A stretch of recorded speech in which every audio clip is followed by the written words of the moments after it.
Tumeitwa wote tutengeneze vinyo ya Babeli tulionyeshwa huko Babeli.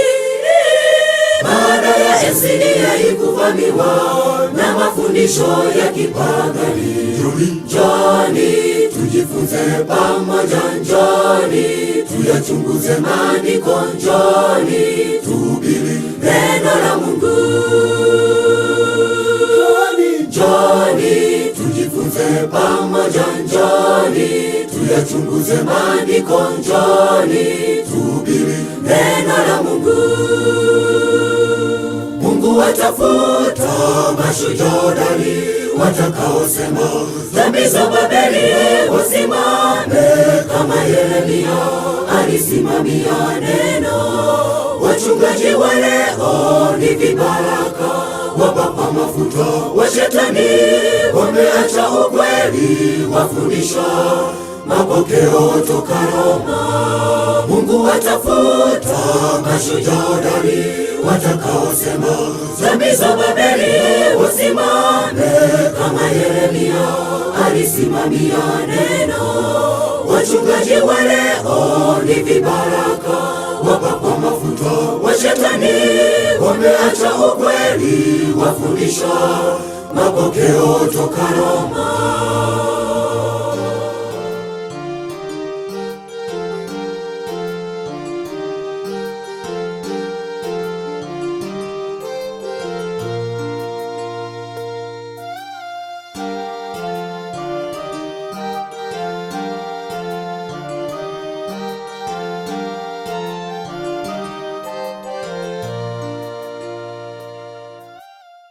Wapendwa, habari ya jioni. Karibuni tena katika mwendelezo wa vipindi vyetu, na kabla ya kuanza kipindi cha leo jioni, naomba tupige magoti kwa ajili ya ombi. Tuombe. Tunakushukuru Mungu uliyeziumba mbingu na nchi, kwa kutulinda na kutuongoza katika muda wa siku nzima. Tumepiga magoti mbele yako Baba, tukiomba msamaha wa dhambi. Baba, utusamehe mahali pote ambapo tumekukosea, utuoshe na kututakasa kwa damu ya mwanao iliyomwagika kwa ajili ya ondoleo la dhambi, na uwe pamoja nasi tunapoendelea kujifunza hizi kweli za milele. Tunaomba na kushukuru katika jina lake Yesu, amina.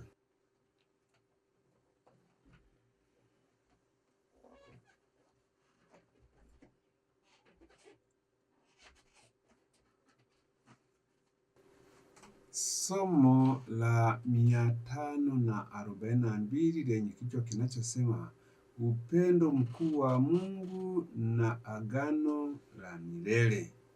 Tunaendeleza pale tulipoishia jana. Fungu la maandiko ni kutoka katika kitabu cha Yohana 15:13, ambapo anasema hakuna aliye na upendo mwingi kuliko huu wa mtu kutoa uhai wake kwa ajili ya rafiki zake.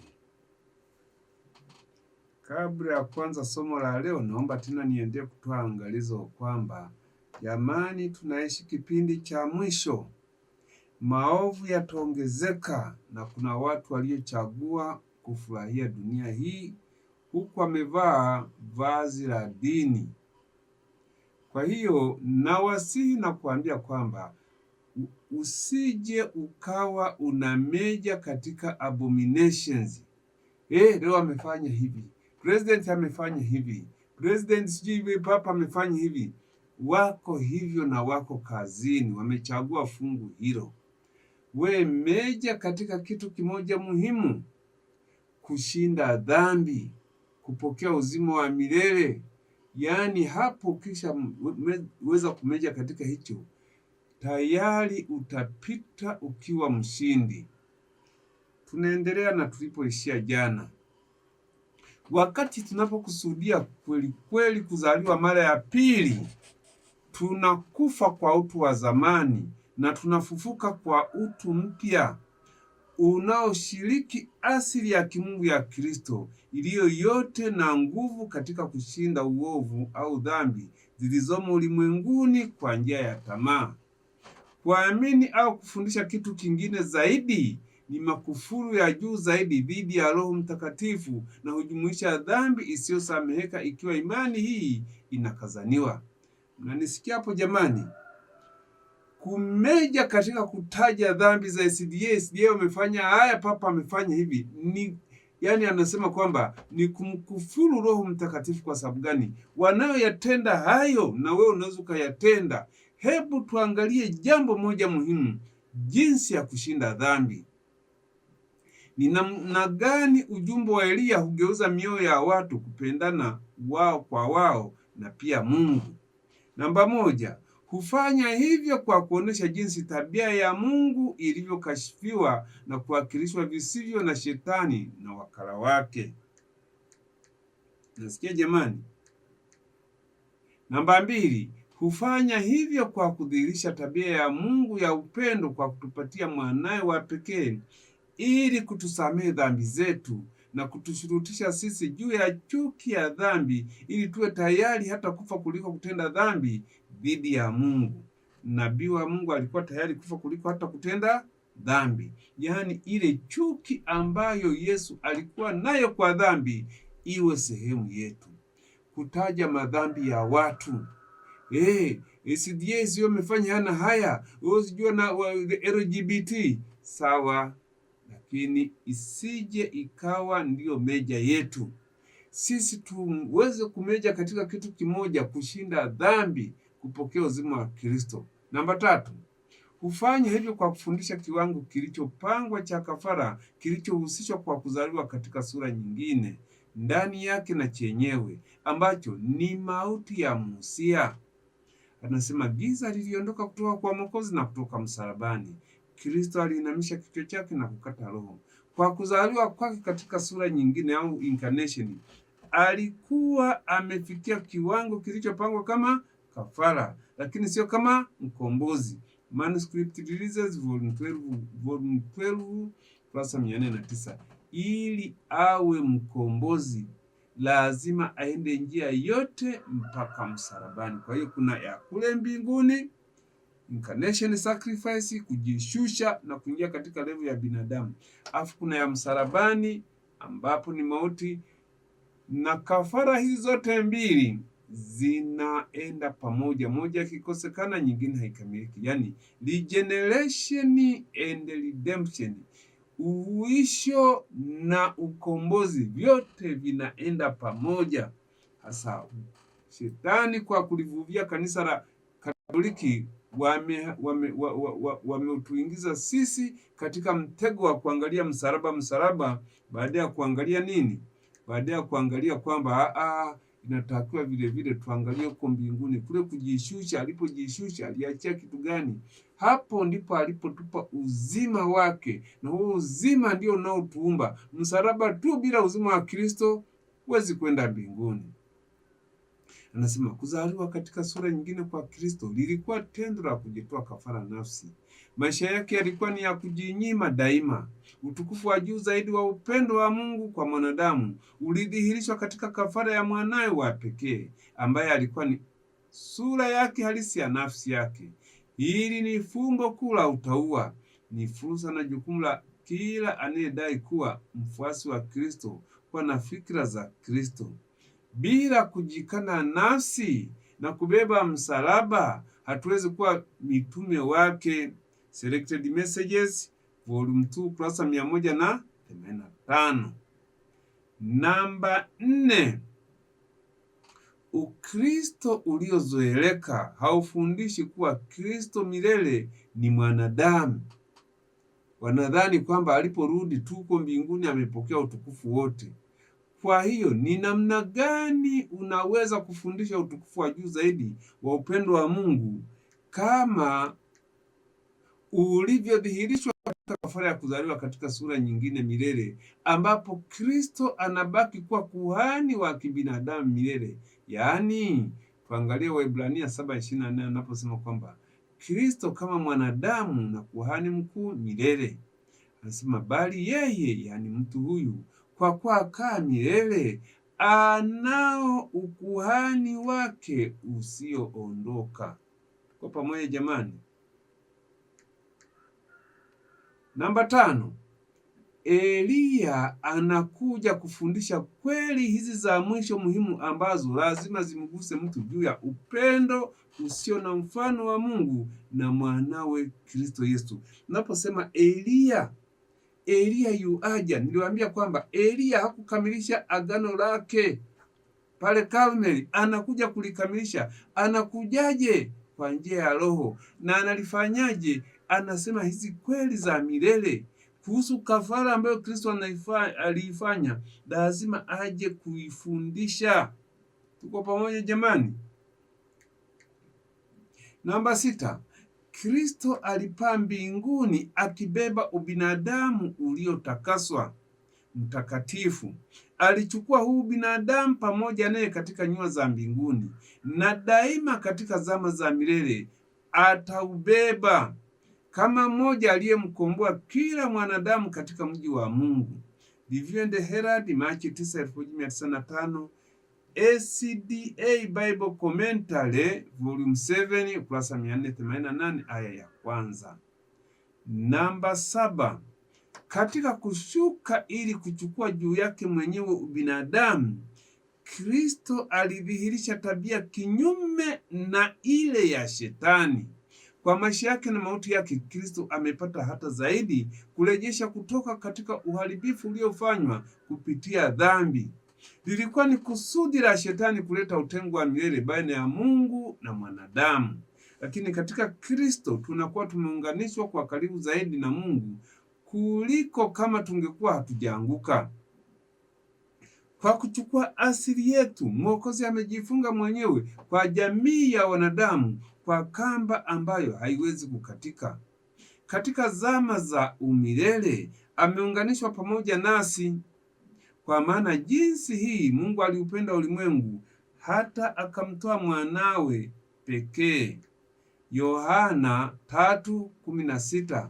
Alimtoa sio tu kuchukua dhambi zetu na kufa kama kafara yetu. Alimtoa kwa jamii ya watu walioanguka, kutuhakikishia sisi shauri la amani lisilobadilika, counsel of peace, kwamba Kristo angetoa nini? Ubinadamu. Mungu alimtoa mwanawe wa pekee kuwa mmoja wa familia ya wanadamu milele, ili kuendelea kubakiza asili yake ya ubinadamu. Hii ni ahadi kwamba Mungu atatimiza neno lake, maana kwa ajili yetu mtoto amezaliwa, tumepewa mtoto mwanamume.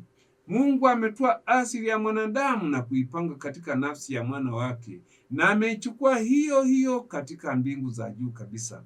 The Desire of Ages, ukurasa wa 25, SDA Bible Commentary Volume 7, ukurasa 456, aya ya 4.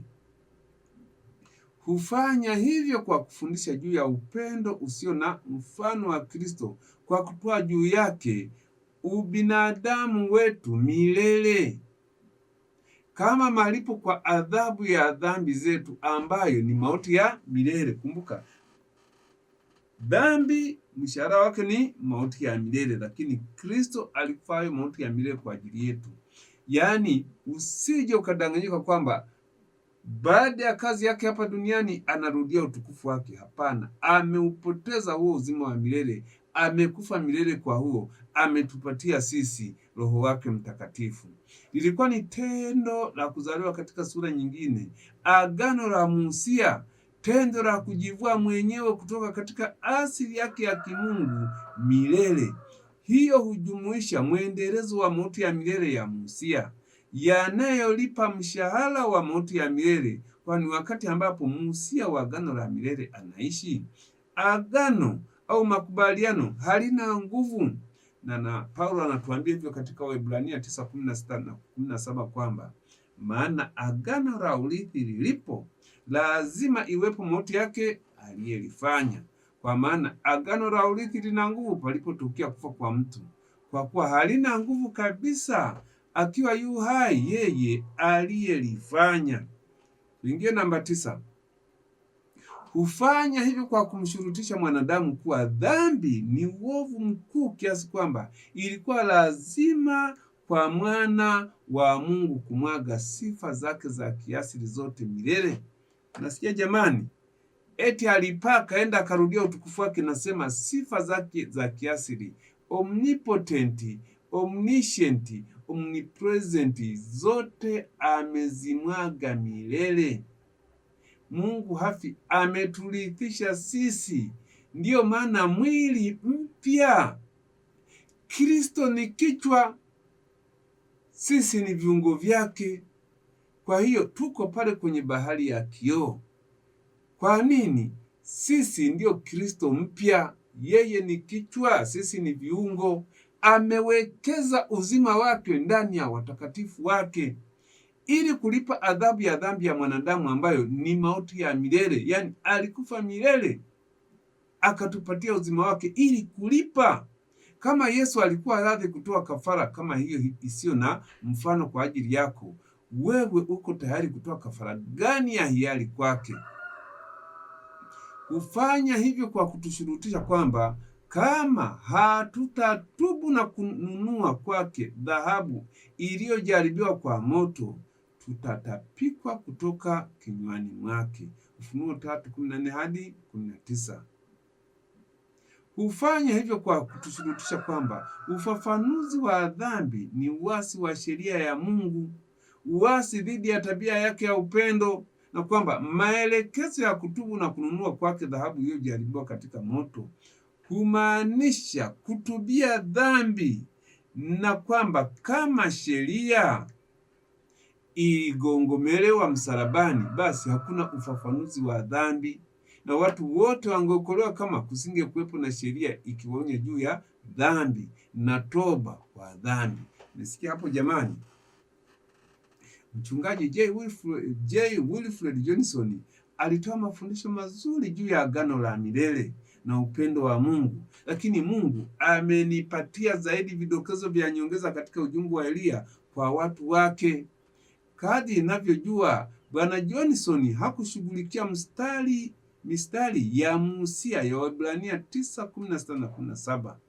Hakushughulikia umuhimu wa kujitenga kutoka katika kanisa asi, kwa sababu haiwezekani kuungana na waliopotoka na kubaki safi.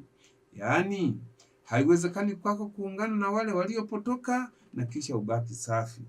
Wakorintho wa pili 6:14 hadi 17 imenukuliwa. Mungu na Kristo na jeshi lote la mbinguni wangemtaka mwanadamu ajue kuwa kama akiungana na waasi atakuwa mwasi. Livende Herald, Januari 2, 1900, ukurasa 137. Nasema J. Wilfred Johnson ndiyo mjumbe wa agano la milele. Pamoja na kueleza yote, alizaliwa mwaka 1915 akafa mwaka 1995. Shida ni kwamba yeye bado aliamini kwamba hili kanisa la SDA lingetubu na kwamba hatutakiwi kujitenga. Sawa, macho yake yaliishia hapo, lakini kuna nyaraka za Ellen G. White zinasema kwamba there is another separation, kuna kujitenga mwisho kabla Ezekieli 9:6 haijatokea. Na vile vile agano la Musia, unajua, pamoja na kwamba ameeleza agano la milele vizuri sana, lakini hiki kitu kwamba agano la Musia lilikuwa nini hakuweza kukigusa, na sisi katika kipindi hiki tunagusa. Swali, waasi ni waovu? Kusema kweli, tunaambiwa kuwa kuwekwa kwetu hasa muhuri kunategemeana na kuugua na kulia kwa ajili ya machukizo yote kanisani. Kwa hiyo ni namna gani tunaweza kuungana na kanisa ovu na kubaki au kuwa safi? Watakatifu 144,000 hawatakutikana katika walio najisi, kwani lazima wawe au wabaki safi ili kutamkwa kuwa hawana makosa. Biharusi wa Kristo, watakatifu 144,000 wa Ufunuo 14 mstari wa 1 hadi wa 4 wanasema kuwa hawana mawaa katika Christ's Object Lessons ukurasa 405 na 406. Miiba ilichipuka, yaani miiba ilifanya isiwezekane kwa ngano kukomaa. Angalia Luka 8:14. Katika njia ile ile shauku za kidunia huzuia matunda ya Roho. Wagalatia 5:22 na 23. yasikomae. Dini inashushwa kwenye nafasi ndogo ya kuwa shauku moja tu kati ya nyingi. Kwa kukosa kupaliliwa, hunyauka na hatimaye kufa. Kile ambacho wasikilizaji wa udongo wenye miiba wanakosa ni badiliko la kiroho. Christ's Object Lessons, ukurasa wa 50. Yaani kwao, mnasikia? Kwao kuhesabiwa haki ni jumla na kiini cha dini, na wanashindwa kutambua kuwa maisha ya Kikristo hujumuisha hasa tendo linalojulikana kama utakaso, ile sanctification. Wao wanaona, yani they are just church goers, waenda kanisani na wanaridhika na matendo ya dini, lakini utakaso, maisha ya dhambi kukoma, hawajihusishi nayo. Yaani tendo ambalo kwalo silika za uovu na mielekeo huchukuliwa na kielelezo cha uzima safi cha Yesu Kristo. SDA Bible Commentary Volume 5 ukurasa 405. Yaani ndiyo shida hii. Miiba maana yake ni leaders, ni apostasy. Wana mfano wa utauwa lakini wanakana nguvu zake. Hii ndiyo hasa kile ambacho mchakato mpya kanisa la Waadventista wa Sabato kulingana na Selected Messages Volume 1 ukurasa 204 hadi 205 kufundisha. Bwana hata wahesabu kama wenye hekima wale wasioweza kutofautisha baina ya mti unaozaa miiba na mti unaozaa mizeituni. Review and Herald, Septemba 7, 1897, aya ya 15. Maswali: kama haiwezekani kwa ngano kukomaa kati ya miiba, itawezekanaje kwa ngano kukomaa kati ya waasi, wakati haiwezekani kuungana na waliopotoka na ukabaki au ukawa safi? Miiba huhusisha kukosa badiliko la kiroho. Waasi hawana badiliko la kiroho. Ni namna gani tunaweza kuungana na waliopotoka wasio na badiliko la kiroho na tukawa au tukabaki safi? Kama zawadi ya Roho Mtakatifu kwa kanisa, roho ya unabii isemavyo kuwa haiwezekani, na kama neno la Mungu linatuambia sisi katika Luka 8:14 kwamba miiba ilisonga ngano na kuiua. Kama Yesu aliamini kuwa ingewezekana kwa ngano kukaa kati ya dhambi ya uasi wa magugu au miiba, kwa nini yeye na mitume walijitenga kutoka katika kanisa la hekalu lililoasi la siku zake? Anasema Kristo alikuwa Mprotestanti. Alipinga dhidi ya ibada ya desturi ya taifa la Kiyahudi lililokataa shauri la Mungu dhidi yao wenyewe. Aliwaambia kwamba walifundisha mafundisho yaliyo maagizo ya wanadamu na kwamba walikuwa wanajifanya na wanafiki. Kama makaburi meupe, walikuwa wazuri kwa nje, lakini ndani walikuwa wamejaa unajisi na upotofu. Tungesema yalikuwa ni makaburi meupe, white sepulchres. Wana matengenezo wanaanzia nyuma katika kipindi cha Kristo na mitume. Walitoka na kujitenga wenyewe kutoka katika dini ya mifano na desturi. Luther na wafuasi wake hawakuvumbua dini ya matengenezo.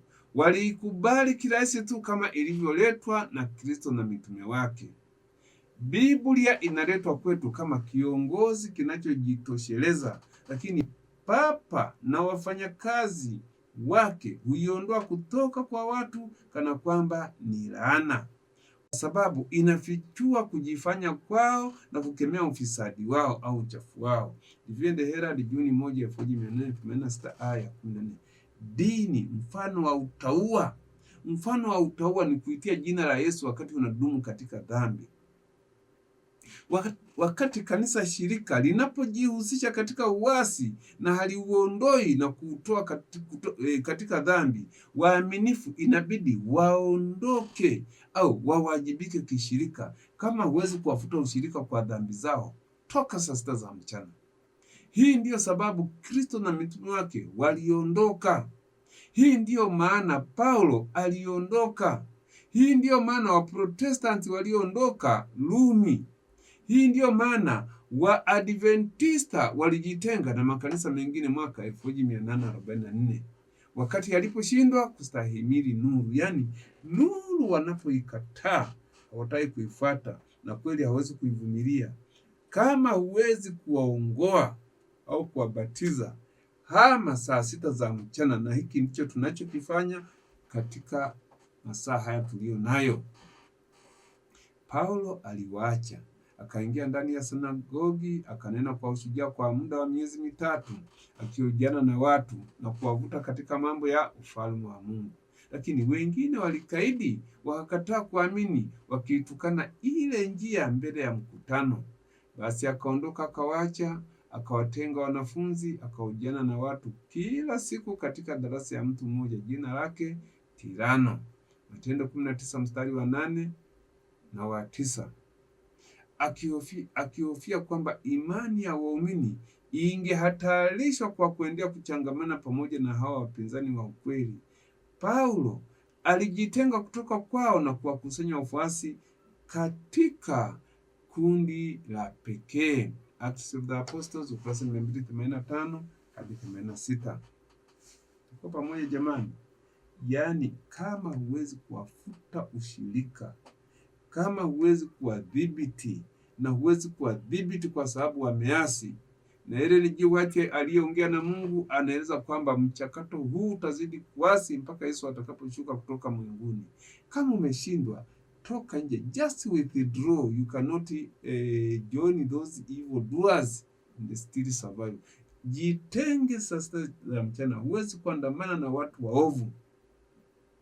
Anasema makuhani wabunifu waliongeza ufisadi kwenye orodha ya maovu yao ya giza, na bado walinajisi kwa uwepo wao katika maskani ya Bwana. Na wakiwa wamesheneza dhambi, walithubutu kuja mbele za Mungu mtakatifu. Kadiri ambavyo watu wa Israeli walishuhudia njia potofu ya makuhani, walifikiria kwamba ni vema kwa ajili ya familia zao kutokuja kwenye sehemu iliyoteuliwa ya ibada. Wengi waliondoka kutoka Shilo, amani yao ikiwa imeondolewa na kuvurugwa, hasira yao imeamshwa, mpaka mwishoni walipoamua wenyewe kutoa kafara zao, wakihitimisha kwamba hiyo ingeweza kukubalika kikamilifu tu kwa Mungu kuliko kuhalalisha kwa namna yoyote machukizo yaliyokuwa yakifanywa katika hema takatifu. The Sons of the Times, Volume 1, ukurasa 264, safu ya 3 ya Desemba 1, 1881. Mnasikia huko jamani? Kipindi cha Eli pale Shilo, vijana wa Eli, Hofni na Finehasi, walikuwa ni malign leaders in apostasy. Kwanza wanapora kafara ya Bwana, pili wanazina wanawake hekaluni. Hiyo ikawa mbaya kwa Mungu. Ilifikia hatua ambapo watu walisema, kama kanisa ni hili, mtatoa kafara mwenyewe nyumbani, na Mungu aliona kwamba yafaa. Hata sasa hivi, kama unaona ni gwaride la Papa Pathfinder kujisheua na kujishebedua huko kanisani na majigambo, napokuja sijui mambo ya fundraising, ni utapeli mtupu. Quit the church, achana na hilo dangulo, kwa sababu kwa kwenda huko baada ya kutakaswa utakuwa shetani maradufu. Tunaona kutoka katika kauli iliyopo juu kwamba tangu hapo nyuma, wakati wa Shilo, makazi ya kwanza yaliyostaarabika baada ya kutoka katika jangwa la Sinai, kulikuwa na watu wakiabudu pengine kwa sababu ya njia mbaya ya viongozi makuhani. Hii ni kauli inayofurahisha sana na fundisho ambalo kuna haja ya kulitafakari pamoja na kauli ifuatayo inayosema kuwa wana matengenezo wa kweli katika kila kizazi kinachofuata wameacha kanisa la baba zao kwa sababu moja iliyoelezwa: viongozi wa kidini wasingevumilia nuru. Je, watavumilia nuru leo? Haiwezekani kabisa, na hiyo ndiyo sababu wana matengenezo wote wa kweli watajitenga kutoka katika kanisa la baba zao leo. Eti naenda huko nimsaidie baba yangu sijui na mama yangu. Hapana. My dear, kama Mungu amekufunua macho, umejua kwamba wao katika uasi, quit the church. Toka kwenye kanisa hilo saa 6 za mchana. Anasema Sanhedrin ilikuwa imekataa ujumbe wa Kristo na ilikuwa imedhamiria kumuua. Kwa hiyo Yesu aliondoka kutoka Yerusalemu, kutoka kwa makuhani, hekalu, viongozi wa kidini, watu waliokuwa wamefundishwa katika sheria, na kuligeukia tabaka jingine kutangaza ujumbe wake na kuwakusanya kutoka ndani, gather them out, ambao wangebeba injili kwa mataifa yote. Kama nuru na uzima wa watu ilivyokataliwa na mamlaka ya kidini katika siku za Kristo, ndivyo imekataliwa katika kila kizazi kilichofuata. Tena na tena, historia ya Kristo kujitenga kutoka Yudea imerudiwa. Wakati wana matengenezo walipohubiri neno la Mungu, hawakuwa na wazo la kujitenga wenyewe kutoka katika kanisa lililoimarishwa. Lakini viongozi wa kidini wasingevumilia nuru, na wale walioichukua walilazimisha kutafuta tabaka jingine waliokuwa wanatamani ukweli. Katika siku zetu, wachache wanaodai kuwa wafuasi wa wana matengenezo wanasukumwa na roho yao. Wachache wanasikiliza sauti ya Mungu na tayari kukubali ukweli katika njia iwayo yote unavyoweza kuletwa. Mara nyingi wale wanaofuata nyayo za wana matengenezo hulazimisha kuacha makanisa wanayoyapenda ili kutangaza mafundisho wazi ya neno la Mungu. Na mara nyingi wale wanaotafuta nuru wanalazimika kwa mafundisho yao hayo kuacha kanisa la baba zao ili waweze kutoa utii. I loved the SDA church, but what could I do? Nothing. Nilipenda kanisa la SDA lakini ningefanya nini? Unawaambia jamani, hapo mmekosea, hawakuelewi. Wanaona kwamba ni mwasi, yaani maana yake wanataka waongoe watu kwenye kutenda uovu. The Desire of Ages, ukurasa 232. Wito wa Ellen White kujitenga kutoka katika uasi. Wakati wa maisha yake, Ellen White aliweza kusonda uasi na kuuondoa kutoka katika mafundisho ya kanisa, lakini aliweka wazi njia pindi tukikabiliwa na wale wanaofanya kazi katika kanuni za kimakosa. Ushauri wake ungeendelea mpaka wakati ambapo kanisa lingefanya kazi katika kanuni za kimakosa. Anasema, hata kama huna uwezo wa kusema neno kwa wale wanaofanya kazi katika kanuni za kimakosa, waache. Kujitenga kwako na ukimya vinaweza kunena zaidi kuliko maneno. Nehemia alikataa kushirikiana na wale ambao hawakuwa wa kweli katika kanuni, na hangeruhusu watendakazi wake kushirikiana nao. Upendo na hofu ya Mungu vilikuwa ndio ngao yake, yaani thubutu kuwa kama Danieli, thubutu kusimama peke yako. Hivyo kama alivyofanya Musa, utastahimili kumwona yeye asiyeonekana. Lakini waoga na wakimya wanakaa kimya mbele ya washirika waovu, wakati unasikiliza mikakati yao kukufanya moja pamoja nao. Unaenda nao, unasikia strategic planning, gwaride la papa, fundraising, kujenga makanisa siku ya Jumamosi. Wanaoita mpaka viongozi wa serikali. Wiki iliyopita pale Mwenge niona wamemkaribisha waziri mkuu. Unaangalia hivi hawa watu. Sasa waziri mkuu tena mnampa ndiye kuhubiri, atahubiri kitu gani? Hizo hela zenyewe anazokuja kuchangia kaziiba serikalini kwa watoza kodi, alafu anawaletea ninyi. Tangu lini vya kuiba vinaweza kujenga hekalu la Mungu? Nadhani Mungu anahitaji hayo mapesa ya wizi ili kujenga hekalu? Wanajenga ufalme wa dunia. Asema, tokeni kati yao mkatengwe nao, asema Bwana, msiguse kitu kilicho kichafu, nami nitawakaribisha. Nitakuwa baba kwenu, nanyi mtakuwa wanangu wa kiume na wa kike, asema Bwana Mwenyezi. Cleveland Herald, volume 4, ukurasa wa 42. Kauli iliyopo juu inagusa kanuni ya kuwajibika kishirika, corporate responsibility. Anasema ushuhuda yakinifu wazi lazima uwepo katika kanisa, vinginevyo laana ya Mungu itashuka juu ya watu wake, hakika sawa na ilivyofanya juu ya Israeli ya zamani kwa sababu ya dhambi zao. Mungu anawahesabu watu wake kama mwili kishirika, wakiwajibika kwa dhambi zilizopo kwa watu kati yao. Testimonies for the Church, volume 3, ukurasa 269. Yaani unapobaki kwenye kanisa ambao unajua limeasi, anasema utawajibika kishirika. Dhambi ambazo watapatilizwa na wewe utapatilizwa kwazo. Majina ya wale wanaotenda dhambi na kukataa kutubu hayatakiwi kubakizwa kwenye vitabu vya kanisa, ili watakatifu wasije wakawajibika kwa matendo yao maovu. Wale wanaofuata njia ya uasi wanatakiwa kutembelewa na kufanyiwa kazi. na kama hatimaye wanakataa kutubu, wanatakiwa kutengwa kutoka katika ushirika wa kanisa, sawa sawa na taratibu zilizowekwa katika neno la Mungu. Manuscript Releases Volume 11 ukurasa 208 aya ya 3. Lakini namna gani kama wale wanaosimamia ndiyo viongozi katika kuleta maasi kanisani? Yani anasema kwamba wale wanaosimamia mambo, kwenda president wa General Conference Division, ndio maling leaders in apostasy. Ni namna gani kama roho ya unabii na Mungu Mwenyezi wamewabatiza wao kama mgabubu ambao kamwe hawatawaonesha tena nyumba ya Yakobo dhambi zake? Ni namna gani wale wanaokataa kutubu wanaweza kutengwa kutoka katika ushirika wa kanisa, wakati ambapo ni viongozi walioleta uasi kanisani na wanakataa kutubu, na kamwe hawatawaonesha tena watu nyumba ya Yakobo dhambi zao? Vipi kama ni hao? Unafanyaje nao? Unawafuta ushirika? Unaweza kumfuta ushirika mchungaji wa division au union. Kuna kijana mmoja alikuwa ameweza degree ya uchungaji kutoka India.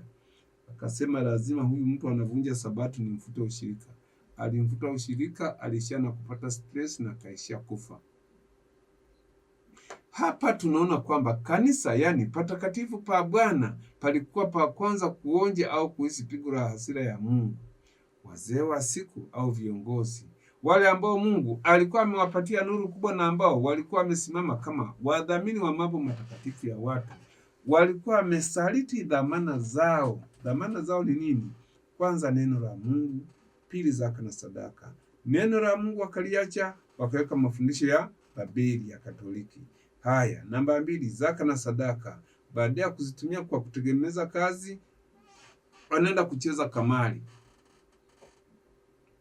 Anasema kwamba kwa hiyo namna hiyo walikuwa wamesaliti dhamana zao. Walikuwa wamechukua msimamo ambao hatutakiwi kutegemea miujiza na udhihirisho wazi wa nguvu za Mungu kama ilivyokuwa siku za nyuma.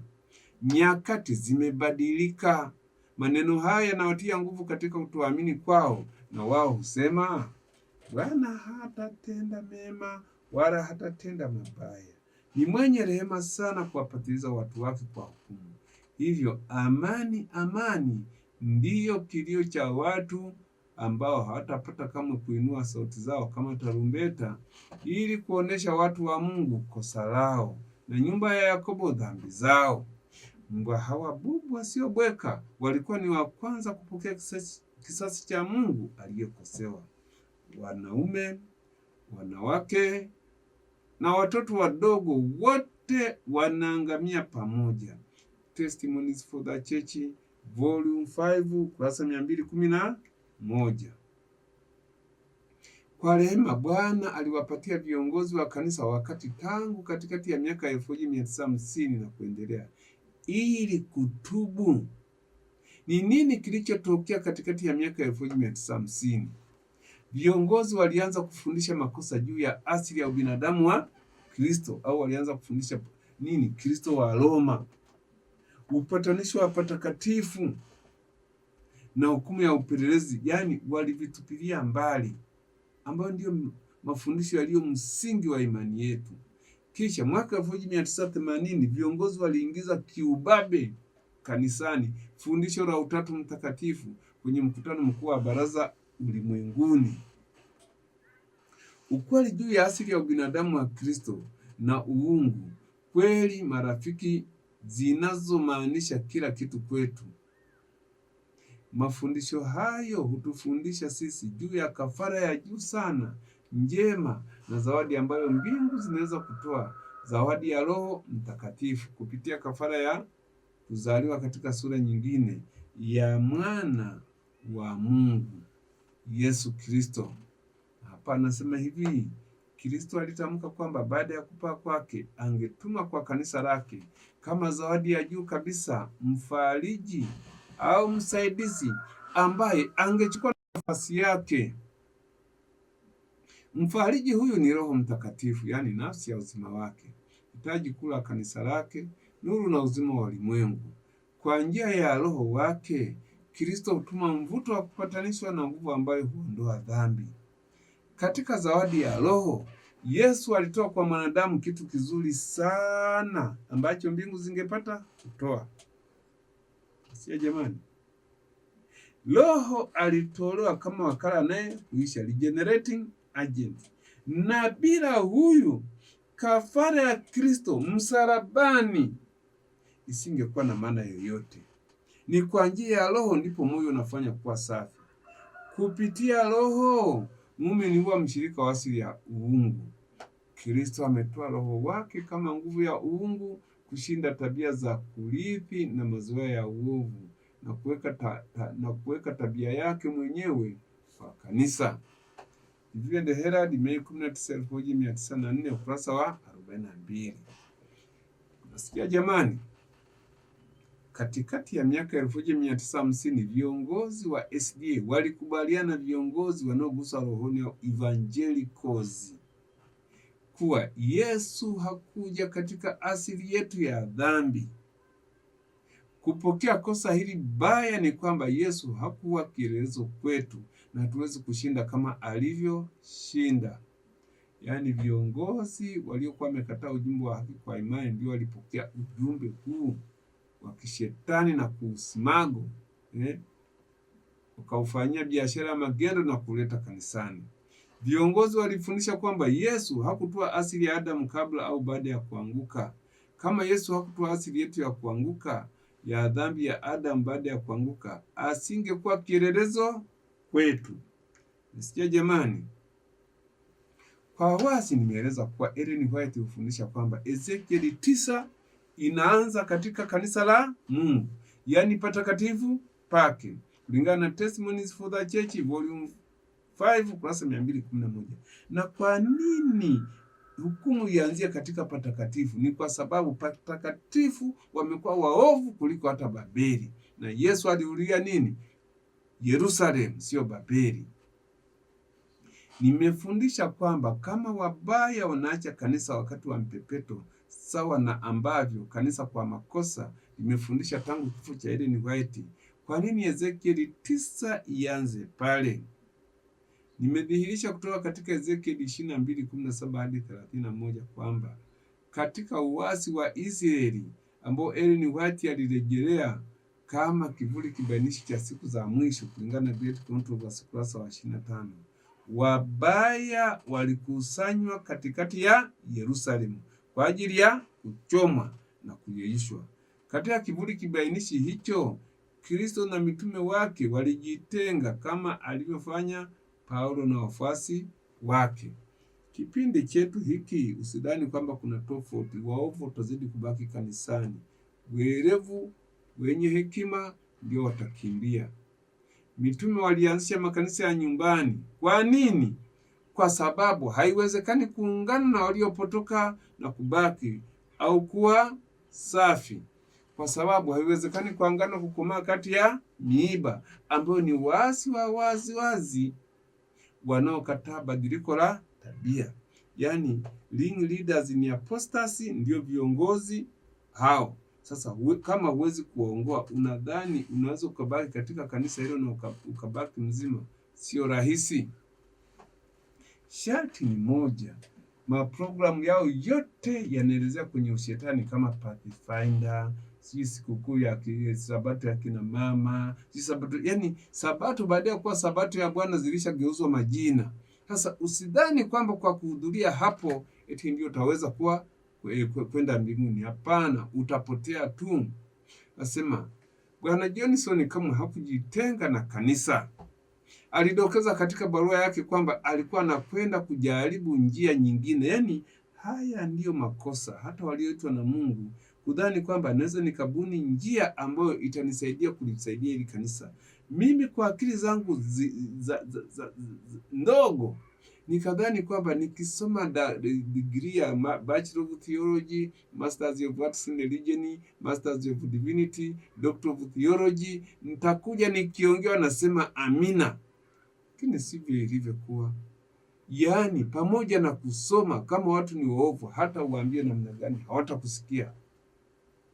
Kwa hiyo Johnson yeye alidhani kwamba naweza nikabaki na hili kanisa, labda nitajaribu njia nyingine kulisaidia lifanye nini, liongoke. Ni kitu ambacho alijaribu General Conference kuwapelekea ujumbe wa Agano la Milele, hawakupokea mpaka leo. Walichofanya walisema ujumbe ni wa kweli, lakini tukiwapelekea washiriki wetu utawachanganya. Hayo ni makosa. Asema aliweka jitihada kubwa kuwashawishi viongozi juu ya njia yao, na aliwataka kukubali ujumbe wake kusudi kanisa zima liweze kuukubali. Kama tunavyojua kwa kauli za Ellen White, hiyo isingewezekana kamwe. Ellen White alisema kuwa hakuna ambacho kingeruhusiwa kusimama kinyume na mchakato mpya au jumuiya mpya. Selected Messages Volume 1 kurasa 204 hadi 205. Nasikia kwa jamani, nothing will be allowed to stand in the way of the new movement. Hakuna ambacho kingeruhusiwa kusimama kwenye njia ya nini? Ya mchakato mpya. Yaani huu mchakato, kwa sababu umemwacha Mungu na ni shetani anayeuongoza, hata ufanyeje matengenezo huwezi. Inafurahisha kuwa Bwana Johnson alikuwa bado kabisa kufundisha machinjo ya Ezekieli 9 kuwa yanaanza kwenye kanisa lake, yaani patakatifu pake. Mpaka muda mfupi tu baada ya kusoma jarida la Omega. Kisha wakati akifundisha lesoni ya shule ya Sabato katika kanisa la chuo, majuma machache baada ya kusoma jarida langu, alisema kwa darasa, Ezekieli 9 inaanzia kwa kanisa hili. Unajua, hiyo ndiyo mara ya kwanza kwa Bwana Johnson kufundisha ukweli huo. Jarida la kwanza la Omega lilionyesha ujumbe huu wa kustaajabisha zaidi katika ukurasa wa kwanza. Mchungaji Johnson alikuwa kabla hajafahamu ukweli kwamba Ezekieli 9 inaanza kwenye kanisa la SDA. Alikuwa ameamini kwa viongozi walivyofundisha tangu tangu kifo cha Ellen White kwamba wabaya wanaacha kanisa. Kwa nini Ezekieli 9 ianze kwenye kanisa kama wabaya wote wameliacha? Hapa tunaona kwamba kanisa, yani patakatifu pa Bwana, palikuwa pa kwanza kuonja au kuhisi pigo la hasira ya Mungu. Wazee wa siku, yani viongozi wale ambao Mungu alikuwa amewapatia nuru kubwa na ambao walikuwa wamesimama kama wadhamini wa mambo matakatifu ya watu, walikuwa wamesaliti dhamana zao. Walikuwa wamechukua msimamo ambao hatutakiwi kutegemea miujiza na udhihirisho wazi wa nguvu za Mungu kama ilivyokuwa siku za nyuma. Nyakati zimebadilika. Wanasema nyakati zimebadilika, tuko na kileo, tunaungana na papa na madhehebu mengine katika ekumene. Hapana, nyakati hazijabadilika, nyakati ni zile zile, na Mungu anataka kipimo chake kiko pale pale. Sasa maneno haya yanayotia nguvu katika kutuamini kwao, na wao husema Bwana hatatenda mema wala hatatenda mabaya. Ni mwenye rehema sana kuwapatiliza watu wake kwa hukumu. Hivyo amani ndio kilio cha watu ambao hawatapata kama kuinua sauti zao kama tarumbeta ili kuonesha watu wa Mungu kosa lao na nyumba ya Yakobo dhambi zao. Mbwa hawa bubu wasiobweka walikuwa ni wa kwanza kupokea kisasi cha Mungu aliyekosewa. Wanaume, wanawake na watoto wadogo wote wanaangamia pamoja. Testimonies for the Church Volume 5 kurasa 211. Ndani ya mafundisho ya awali ya Bwana Johnson linakutikana wazo kwamba lazima tubaki katika kanisa lililoasi ili kuwekwa muhuri wa Ezekieli 9, kwa sababu malaika wanaelekezwa kupita katikati ya Yerusalemu na kuweka alama juu ya wote wanaougua na kulia kwa machukizo yote. Kwa bahati mbaya, Bwana Johnson hakufahamu kweli kwamba mitume na wafuasi wao hawakuwekwa muhuri katika hekalu lililoasi pale Yerusalemu. Waliwekwa muhuri siku ya Pentekoste, wakati ambapo walikuwa wanajificha kwenye chumba cha juu cha nyumba ya mtu kwa hofu ya Wayahudi. Je, mitume waliwekwa muhuri katika Yerusalemu? Ndio, waliwekwa muhuri katika Yerusalemu ya kweli, ambamo Yesu alikuwa amekusanya wale ambao wangetoa ujumbe wa mwisho kwa ulimwengu. Kwa hiyo ni ipi ilikuwa Yerusalemu ya kweli ambamo waliwekwa muhuri? Yerusalemu iliyoasi basi kama leo haina sifa au uwepo wa Mungu kumweka muhuri yeyote. Yaani ili kukamilisha tabia ya mtu, kama uko ndani ya SDA huwezi kulelewa mpaka kufikia kweli zote za milele. Anasema Mungu ameondolewa kutoka katika mchakato mpya, jumuiya mpya, kanisa lilokuwa kwanza la SDA ambalo sasa ni sinagogi la Shetani, kama tu Yesu alivyolipachika jina kanisa lililoasi la Kiyahudi. Sikia hapo jamani. Bahati mbaya Bwana Johnson alifua kwa kansa ya mfumo wa tezi dume kabla hajapata nafasi ya kuarifu wanafunzi wake juu ya ukweli kwamba hatuwekewi muhuri ndani ya kanisa la SDA lililoasi, kwa sababu kanisa hilo limetenda uovu wa kutisha, na kwa namna hiyo limevunja amri zote za Mungu, na uwepo wa Mungu uko tu kati ya wale wanaotunza amri zake, kama kauli ifuatayo inavyosema. Asema Mungu analo kanisa, sio kanisa kuu la dayosisi, wala kanisa kubwa sana lililoimarishwa, wala sio lile lililoimarishwa na taifa, national establishment, wala sio madhehebu mbalimbali. Ni watu wanaompenda Mungu na kutunza amri zake. Kwa kuwa walipo 2 au 3 wamekusanyika kwa jina langu, nami nipo papo hapo katikati yao. Mathayo 18:20. Pale Kristo alipo, hata katikati ya wanyenyekevu wachache. Hili ndilo kanisa la Kristo. Nasikia jamani? Kwa sababu uwepo wa mtakatifu aliye juu anayekaa katika umilele ndio pekee unaofanya kanisa. Upward Look ukurasa 315. Tunaweza tusiwe na pesa, tusiwe na viwanja, tusiwe na university, lakini anatutambua sisi kama kanisa. Nini maana ya kanisa? Maana yake alipo Roho Mtakatifu wa Bwana, hilo ndio kanisa. Kanisa liko katika hali ya Laodikia. Uwepo wa Mungu haupo katikati yake. Notebook Reference ukurasa wa 99. Na Latter Day Events ukurasa 49, au tuseme matukio ya siku za mwisho. Hali ya kanisa iliyowakilishwa na wanawali wapumbavu pia inasema kama hali ya Laodikia. The Herald August 19, 1890. Viongozi wa SDA wanasema kuwa Laodikia ni kanisa la mwisho na la kumalizia. Eti sisi ndio Laodikia, kanisa la mwisho. Kama hiyo ni kweli, basi wanawali wapumbavu wataokolewa.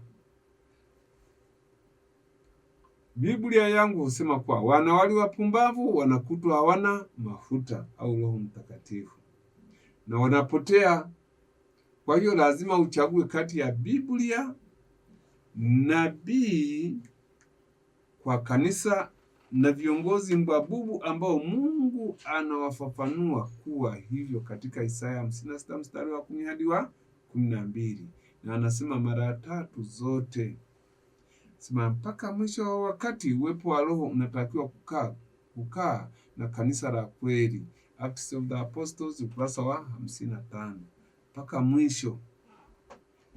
Haya, hebu tuangalie omega ya uasi hapa. Nasemaje? Anasema adui wa Roho amejaribu kuleta kile kinachodhaniwa kwamba ni uamsho mkuu ambao ungetokea kwa Waadventista wa Sabato, na kwamba uamsho huu ungefuatana na kuacha mafundisho yaliyo nguzo za imani yetu. Yaani mchakato huu wa matengenezo ulikuwa ni kutoka ubaya kwenda ubaya zaidi, na kujihusisha na kitendo cha kulipangilia upya kanisa. Kama uamsho huu ungetokea, nini kingetendeka? Unaanza kujibu, kanuni za ukweli ambazo Mungu katika hekima yake amelipatia kanisa la masalio zingeachwa. Dini yetu ingebadilishwa. Our religion could be changed. Yaani tunabaki hapo na jina ni Waadventista lakini kitu kingine kabisa. Kanuni za msingi ambazo ndizo zimelitegemeza kanisa katika kazi yake kwa miaka 50 sasa zingehesabiwa kama makosa. Jumuiya mpya, new organization au shirika jipya ingesimamishwa. Vitabu vya mpango mpya, books of a new order, vingeandikwa. Mfumo wa falsafa za akili ya kidunia ungeletwa kanisani. Waanzilishi wa mfumo huo wangeenda mijini na kufanya kazi kubwa na ya ajabu. Nakumbuka wale ambao tumekuwa kwenye kanisa takriban miaka 40. Harvest 90, Global Penetration, siku 1000 za kuvuna. Sasa sijui wanasema atape. Yote hayo maana yake baada ya kushusha kiwango cha dini, wanataka wakusanye watu wengi sasa. Wanapokusanya watu wengi nini maana yake? Wapate mkate wa jamu na kuendesha tu gari, lakini mbingu nakuta wameshaahirisha. Asema Sabato kwa hakika ingechukuliwa bila uzito, hali kadhalika na Mungu aliyeiumba. Hakuna ambacho kingeweza kusimama kinyume na mfumo mpya. Viongozi wangefundisha kwamba wema ni bora zaidi kuliko kosa. Lakini Mungu akiwa ameondolewa, wangeweka mategemeo yao katika nguvu za mwanadamu ambaye bila Mungu ni bure. Msingi wao ungejengwa kwenye mchanga, tufai na dhoruba ingetowesha jengo. Mnasikia jamani?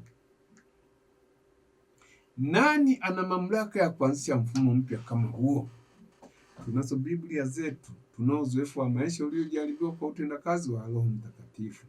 Tunao ukweli ambao hauruhusu mapatano na dunia.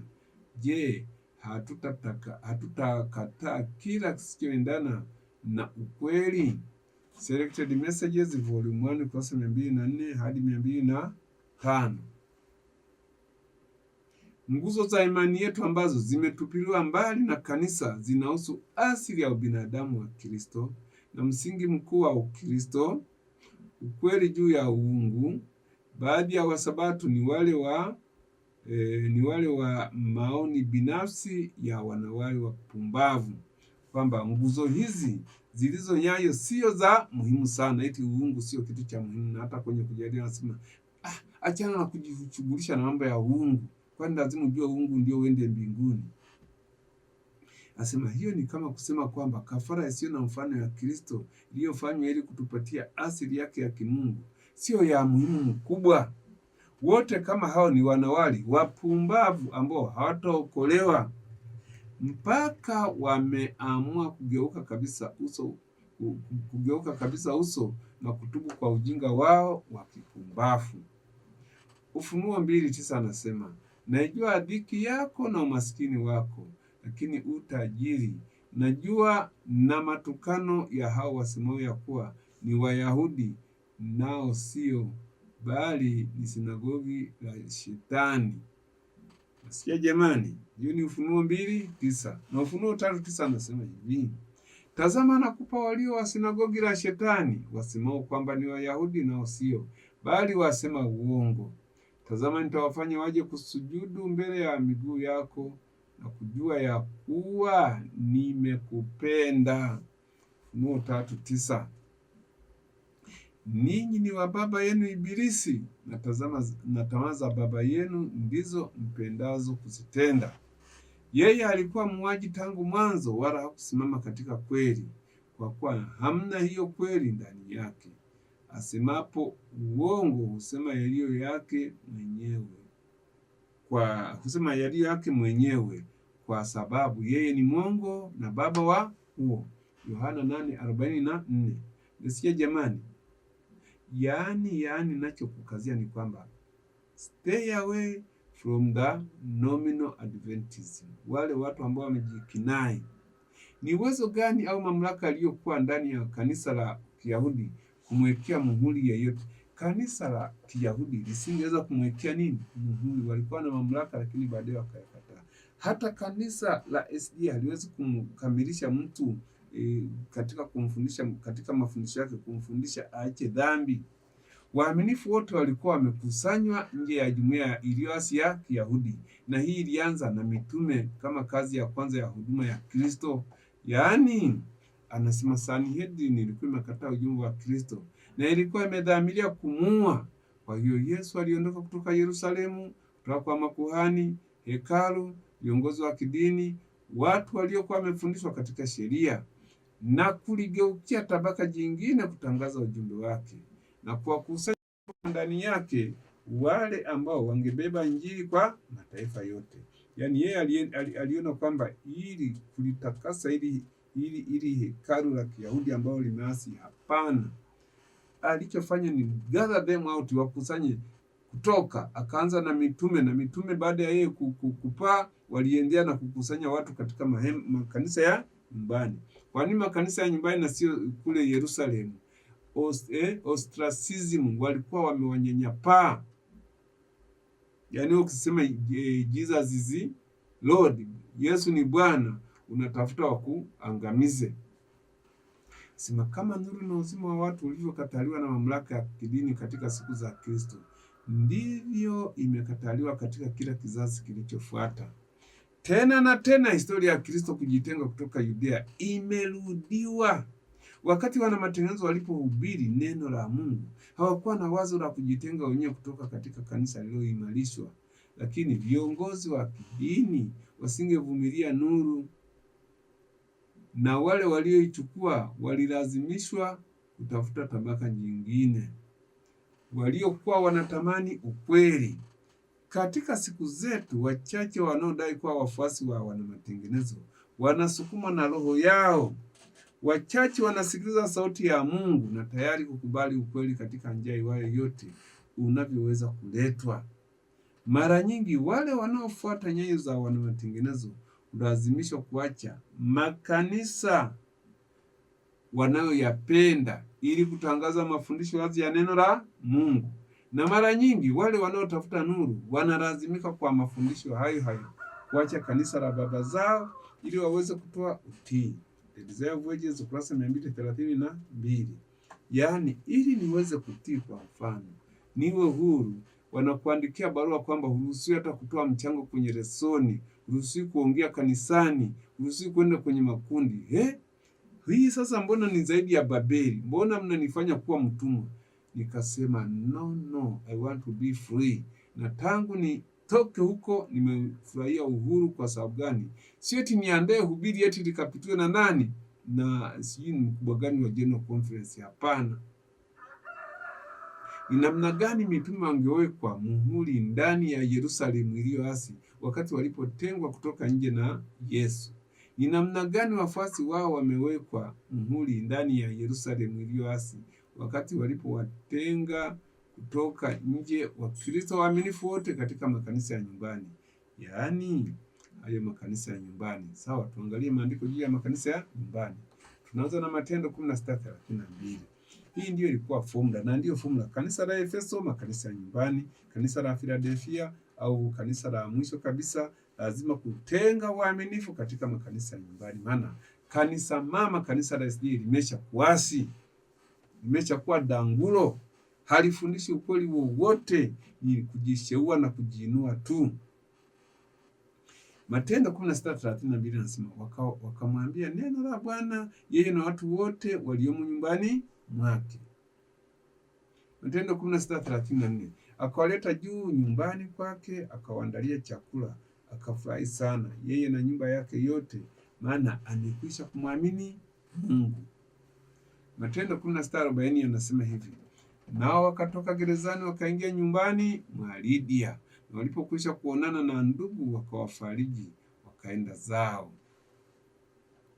Matendo 18:7 akaondoka huko akaingia katika nyumba ya mtu mmoja jina lake Tito Yusto, mcha Mungu, ambaye nyumba yake ilikuwa mpaka mmoja na sinagogi. Warumi 16:4-5 anasema nisalimieni na kanisa lililomo katika nyumba yao. Nisalimieni Epaineto mpenzi wangu aliye malimbuko ya Asia kwa Kristo. Nasema kanisa lililomo nyumbani mwao, maana yake kama walikuwa wawili watatu wanaabudu pamoja, hilo ndio nini? Kanisa. Kwa maana ndugu zangu, nimearifiwa habari zenu na wale walio wa nyumbani mwa Kloe ya kwamba iko fitina kwenu. Wakorintho wa kwanza 1:11. Wakorintho wa kwanza 16:15 anasema hivi, tena ndugu na wasihi, mnawajua watu wa nyumbani mwa Stefano kwamba ni malimbuko ya Akaya, nao wamejitia katika kazi ya kuwa wahudumu watakatifu. Wakorintho wa kwanza 16:19 anasema makanisa ya Asia wawasalimu. Akila na Priska wawasalimu sana katika Bwana, pamoja na kanisa lililoko ndani ya nyumba yao. Anaposema eti makanisa, kwani majengo yanasalimu watu? Hao walikuwa ni watu. Kwa hiyo makanisa manake yalikuwa yanafanyizwa na watu. Kama dhana yako, kama concept yako ni kwamba kanisa ni yale majengo na mauniversity, wewe utapotea tu. Wakati vijana wa kiume na wa kike walipowekwa mbali kutoka katika alfa ya uasi katika kanisa, walifanya nini na wapi walipokutana kwa ibada? Anasema Ellen White juu ya makanisa ya nyumbani katika uasi wa alfa, ile alpha of apostasy iliyosababishwa na John Harvey Kellogg. Walikutana wapi? Sikiliza. Anasema kuna tumaini dogo kuelekea upande mmoja. Wachukue vijana wa kiume na wa kike na waweke mahali ambapo safari za kuhudhuria katika makanisa yetu zitapungua kadri inavyowezekana, kwamba kiwango kidogo cha utauwa kilichopo siku za leo hakitachachusha mawazo yao ya kile kinachomaanisha kuwa Mkristo. Manuscript Releases namba 995 kurasa wa 5. Ndugu na dada Haskell wamekodi nyumba katika moja ya sehemu nzuri sana mjini. Wamekusanya kuwazunguka familia ya wasaidizi ambao siku kwa siku hutoka kwenda kutoa masomo ya Biblia, wakiuza magazeti yetu na wakifanya kazi ya wamisionari wa tiba. Wakati wa masaa ya ibada, watendakazi husimulia uzoefu wao. Masomo ya Biblia yanafundishwa mara kwa mara nyumbani na vijana wa kiume na wa kike waliohusishwa katika utume hupokea mafunzo ya vitendo ya kina katika kuendesha mafundisho ya Biblia na katika kuuza machapisho yetu. Bwana amebariki juhudi zao. Baadhi wamepokea ukweli na wengine wengi wamevutiwa sana. Katika alfa ya uasi hawakuhudhuria katika yale makanisa makubwa, walikuwa na mahali ambapo wamekodi na walikuwa na sari na kazi ilikuwa inabarikiwa. Review and Herald Septemba 7, 1905, Evangelism ukurasa wa 108. Kristo na mitume wake walijitenga. Kwa hiyo separation is the only option. Yaani jibu lilopo katika kipindi cha hapa mwisho ni kujitenga. Sema Kristo alikuwa Mprotestanti. Wana matengenezo wanaanzia nyuma katika kipindi cha Kristo na mitume. Walitoka na kujitenga wenyewe kutoka katika dini ya mifano na desturi. Luther na wafuasi wake hawakuvumbua dini ya matengenezo, walikubali kirahisi tu kama ilivyoletwa na Kristo na mitume. Review and Herald volume 2 kurasa 48 safu ya pili. Paulo aliwaacha. Kadri walivyokazana kwa kukataa kwao Injili, mtume Paulo aliingia ndani ya sinagogi akanena kwa ushujaa kwa muda wa miezi 3, akihojiana na watu na kuwavuta katika mambo ya ufalme wa Mungu. Lakini wengine walikaidi, wakataa kuamini, wakiitukana ile njia mbele ya mkutano.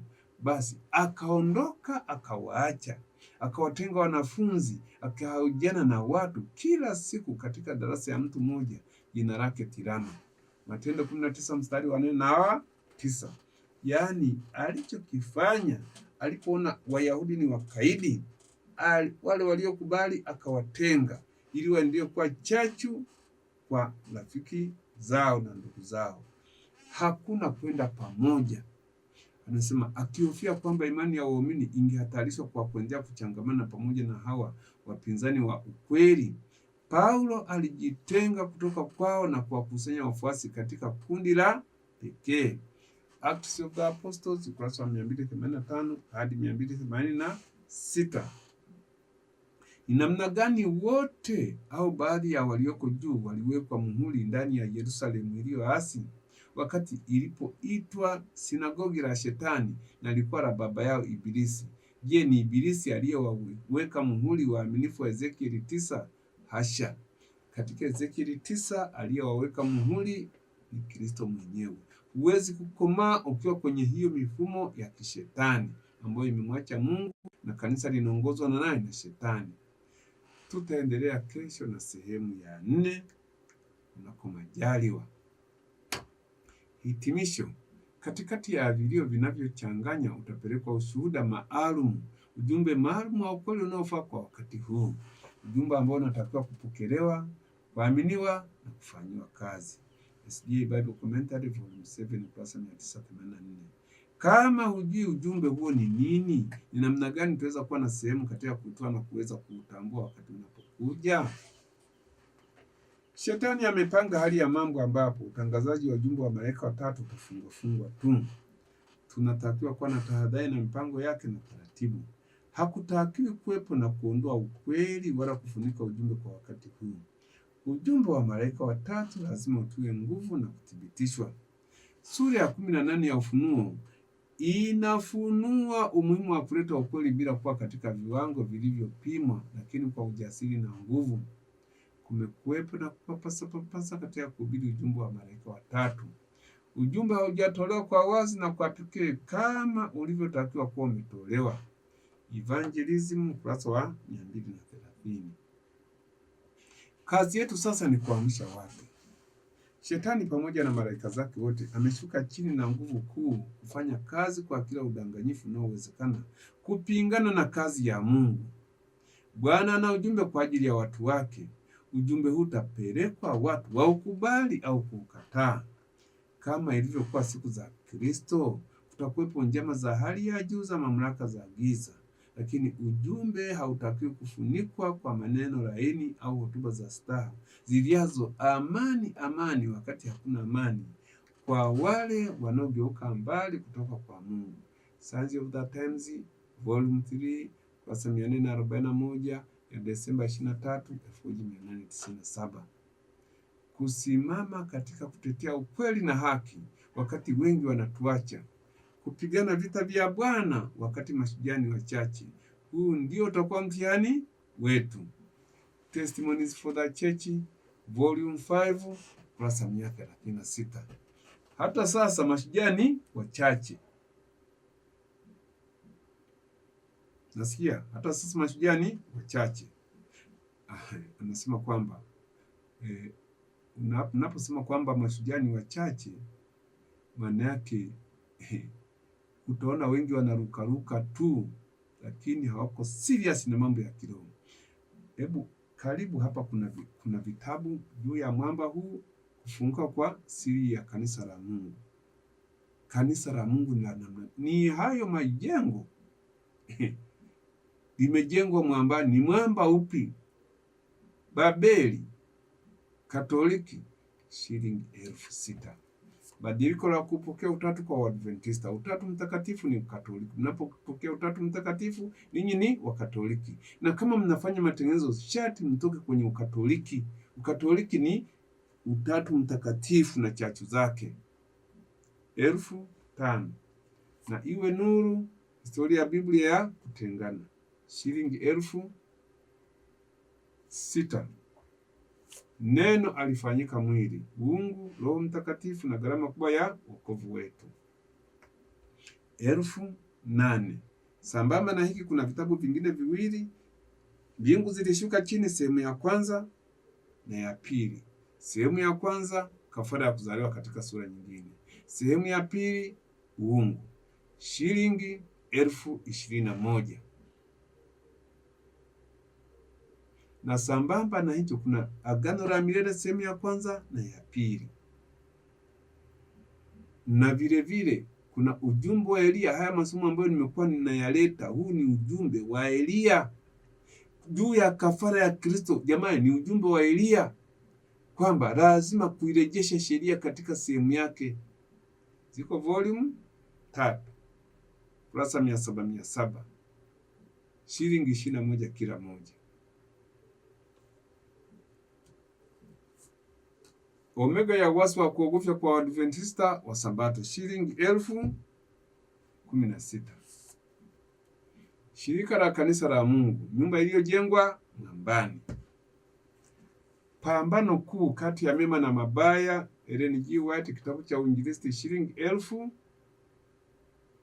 15,000.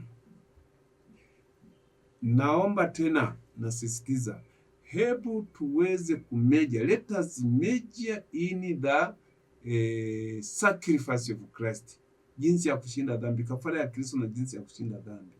Kama ni vitabu vya machukizo, hata mimi nimeandika takriban vitabu 3, siri ya uasi yafunuliwa, Dira ya Mvua za Masika na Kilio Kikuu mwaka 2006. Halafu kuna vitabu vingine kama Njama za Kutisha Sana vipo. Lakini siku hizi za mwisho nimespecialize kabisa katika kafara, kwa sababu hiyo ndiyo inayonisaidia kuchukia dhambi na kuishi maisha matakatifu. Vitabu vinaelezea historia ya kanisa la Adventista. Nimesahau, kuna hiki cha machukizo ya Omega. Machukizo ya Omega yake ni shilingi 20,000. Anasema vitabu vinaelezea historia ya kanisa la Adventista na imani waliokuwa nayo, na huku Nabii Ellen G. White akiwa kati yao zaidi ya miaka 50, na jinsi ambavyo baada ya kufa kwake kanisa aliloliacha limebadilika na kuwa Wakatoliki wanaoendesha misa takatifu siku ya Jumamosi, kwani viongozi waliamua tangu mwanzo kula meza moja na Shetani. Kweli wote wa uasi umeelezwa na rejea au shahidi, na utajisomea mwenyewe baada ya kungoja kusimuliwa hadithi. Soma vitabu hivi ili ukate shauri. Pia angalia tovuti yetu, bado inanihangaisha, sijakamilisha. Tovuti itakuwa ni www.reformedremnants.org, ambapo tutafidi hizi information zote juu ya ujumbe wa Elia, ujumbe wa Agano la Milele, kafara, vyote vitakuwa wazi, pamoja na machukizo yaliyoingia kanisani tangu mwaka 1844. Yote utayakuta pale. Pakua, nunua vitabu hivi. Hili ni kanisa la saa 11 ambalo kazi yake ni kuweka hizi kweli zote za milele kweupe.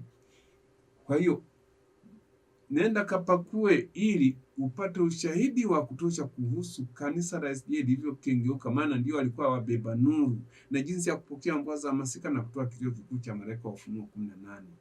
Kwa hitaji la vitabu, vijitabu, vipeperushi na ubatizo, nipigie simu saa yoyote na nitakuletea katika namba zinazopita kwenye screen. Wito. Naliona kwamba kazi ya haraka ambayo Mungu alikuwa anafanya duniani hivi karibuni ingefupishwa katika haki, na kwamba wajumbe wa haraka lazima waharakishe. Je, wote ni wajumbe?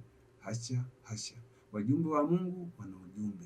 Present Truth ya Aprili 1, 1850 aya ya 7. Ikiwa umeguswa na ujumbe huu, tuma sadaka yako au zaka yako kwa CRDB Bank. Jina la akaunti ni SDRR. Namba za akaunti, shilingi na dola, ndizo zinapita kwenye skrini. Mitandao ya kipesa, M-Pesa, ya Telimani, Tigo Pesa, ndio hiyo inapita kwenye skrini. Karibuni tena kesho, kunako majaliwa, tuendelee na somo la Agano la Milele. Naomba tupige magoti kwa ajili ya ombi.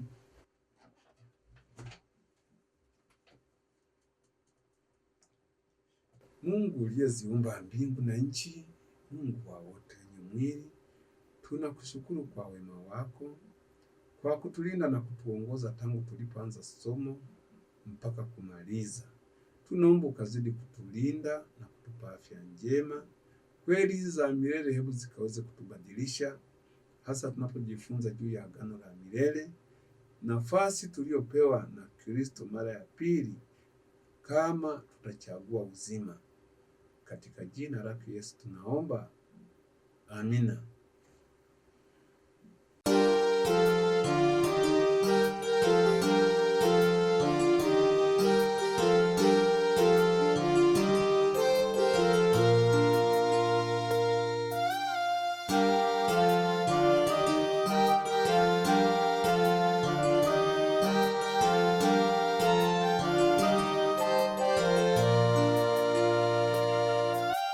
Tumeitwa wote tutengeneze vinyo ya Babeli tulionyeshwa huko Babeli.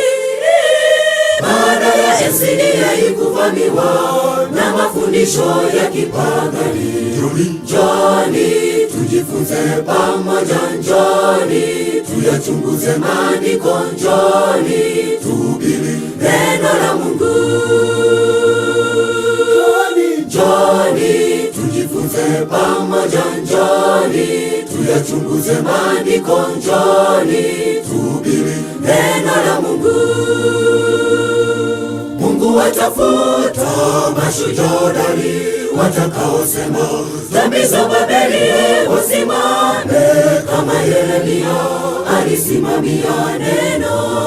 Wachungaji wa leo ni vibaraka, wapakwa mafuta wa Shetani, wameacha ukweli, wafundisha mapokeo toka Roma. Mungu watafuta mashujaa hodari watakaosema dhambi za Babeli wasimame, kama Yeremia alisimamia neno. Wachungaji wa leo ni vibaraka, wapakwa mafuta wa Shetani, wameacha ukweli, wafundisha mapokeo toka Roma.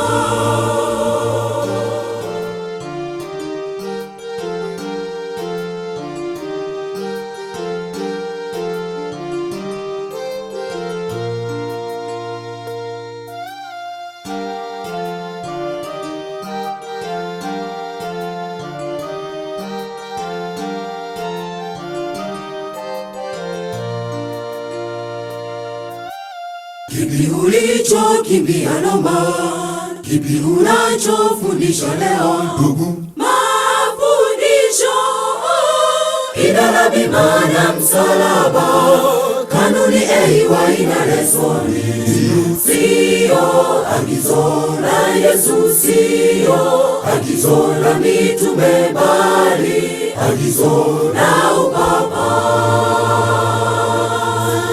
Sio agizo la Yesu, sio agizo la mitume, bali agizo la upapa.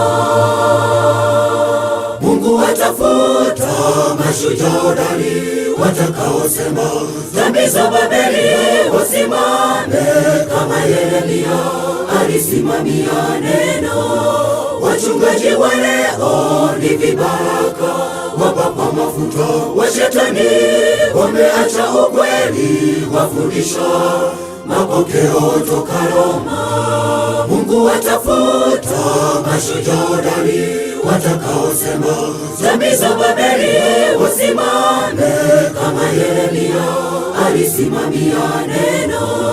Wachungaji wa leo ni vibaraka, wapakwa mafuta wa Shetani, wameacha ukweli, wafundisha mapokeo toka Roma.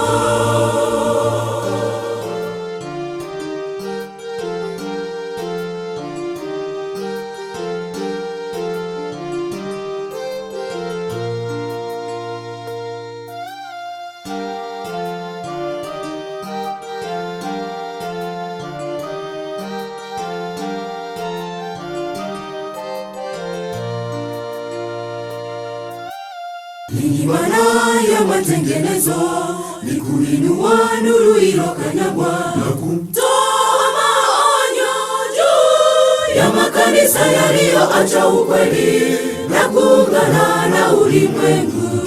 Njoni tujifunze pamoja, njoni tuyachunguze maandiko, njoni tuhubiri neno la Mungu. Njoni tujifunze pamoja, njoni tuyachunguze maandiko, njoni tuhubiri neno la Mungu. Mungu watafuta mashujaa hodari watakaosema dhambi za Babeli wasimame, kama Yeremia alisimamia neno. Wachungaji wa leo ni vibaraka, wapakwa mafuta wa Shetani, wameacha ukweli, wafundisha mapokeo toka Roma. Mungu watafuta mashujaa hodari watakaosema dhambi za Babeli wasimame, kama Yeremia alisimamia neno. Wachungaji wa leo ni vibaraka, wapakwa mafuta wa Shetani, wameacha ukweli, wafundisha mapokeo toka Roma.